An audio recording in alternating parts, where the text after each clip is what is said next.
wabarakatuh. Waalaikumsalam. Perkenalkan, nama saya Arwin Samualana Ramadan. Oke. Dengan kelompok-kelompok saya ada Noval, ada Fatir, ada Atmojo. Oke. Kali ini saya akan menanyakan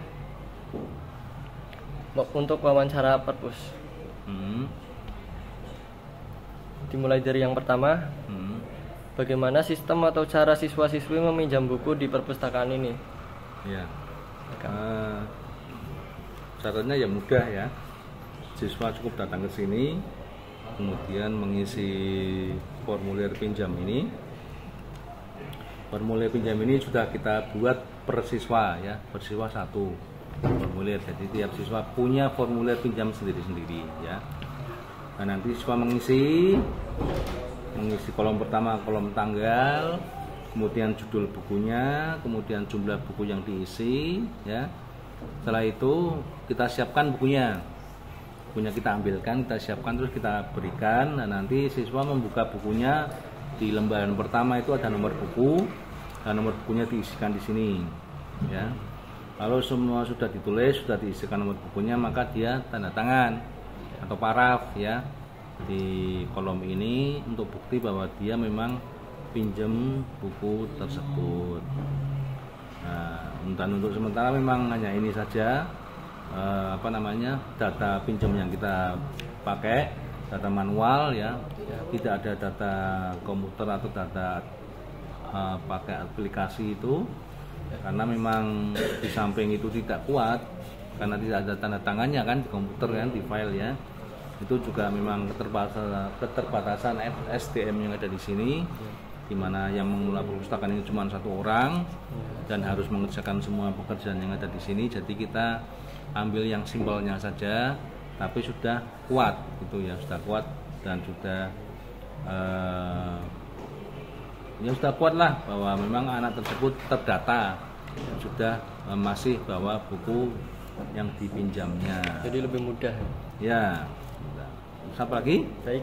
Yang kedua, bagaimana jika buku hilang atau rusak saat dipinjam? Ya, buku hilang dan rusak itu ya memang pernah beberapa kali terjadi ya.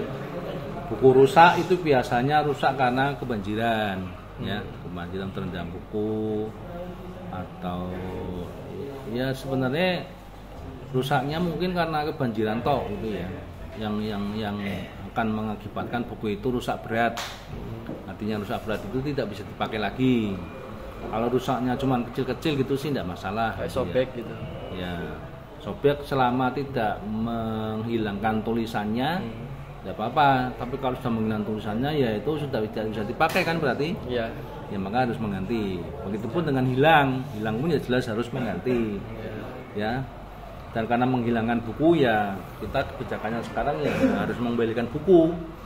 Bukan bayar uang berapa bukunya, enggak, tapi harus membeli buku lagi. Ya, dia harus membeli buku atau mencari buku. Nah, biasanya buku itu kalau buku-buku bekas kayak gini itu di online ada. Tapi kalau itu nyarinya di toko-toko buku itu kecil sekali kemungkinannya itu mereka punya. Karena biasanya toko buku itu kan kalau ada cetakan baru mereka dikirimi stok sama penerbit. Tapi kalau katakanlah sudah setahun 2 tahun aja kan sudah diretur lagi kalau sudah laku kan gitu ya, jadi sudah tidak ada. Toko buku itu biasanya memang tidak menyimpan buku-buku yang sudah bertahun-tahun yang lalu dicetak gitu, biasanya enggak. Ya. Makanya, tapi kalau di online itu masih bisa ada, bisa ada, dan harganya juga harga second bukan harga baru ya. Ya itu apalagi. Yang ketiga, bagaimana cara mengembalikan buku yang sudah selesai dipinjam?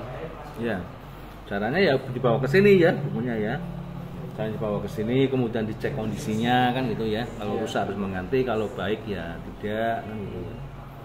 Memang kemungkinannya itu ada dua, rusak atau masih bagus. Rusak karena kebanjiran, bagus karena tidak pernah dibuka gitu ya di rumah ya. Biasanya gitu. Ya, memang siswa itu kadang-kadang pinjam buku itu kan disuruh gurunya aja kan, padahal dianya di rumah tidak pernah dibuka tuh. Nah, setelah dibawa ke sini bukunya, maka kita buka lagi datanya, ini data manual ini, kita checking bukunya dipinjam dengan buku yang dikembalikan. Kalau sudah sesuai maka nanti saya paraf di sini. Tanggal berapa saya tulis pengembaliannya, terus kemudian saya paraf. Dan ini saya lakukan secara langsung. Begitu siswa mengembalikan buku langsung saya tulis. Tidak pernah saya tunda-tunda besok lagi baru saya paraf, enggak. Jadi memang kalau memang di sini belum ada parafnya, ya memang berarti memang belum dikembalikan. Ya, karena saya tidak pernah menunda pekerjaan buku kembali hari ini saya paraf besok atau apa, tidak pernah. Ya. Dan memang pengembalian buku ini menjadi syarat. Naik kelas 2 harus mengembalikan buku kelas 1. Kalau buku kelas 1 belum dikembalikan, kelas 2-nya belum bisa pinjam buku. Syarat juga untuk kelas 3 yang lulus. Kelas 3 yang lulus, buku yang dipinjam harus dikembalikan. Kalau tidak dikembalikan belum bisa ambil ijazah. Ya, jadi untuk kelas 3 yang lulus, pengembalian buku ini menjadi syarat pengambilan ijazah. Dan karena itu akan selalu ditanyakan. Jadi ketika anak yang lulus mau mengambil ijazah itu pihak TU itu pasti menanyakan sudah ada surat keterangan bebas perpustakaannya atau belum. Jadi yang kelas 3 yang membalikan buku nanti kita kasih surat keterangan bebas perpustakaan sebagai bukti bahwa dia sudah mengembalikan buku. Nah, kalau dia sudah pegang surat keterangan bebas perpustakaan itu maka ijazahnya bisa diambil. Ya, selain harus lunas uang sekolah ya. Sudah, apa lagi? Sudah, Pak. Oke, ya sudah. Terima kasih. Oke. Atas wawancaranya. Ya. Maaf mengganggu, Pak. Pak. Assalamualaikum warahmatullahi wabarakatuh. Waalaikumsalam warahmatullahi wabarakatuh. Oke. Ada lagi?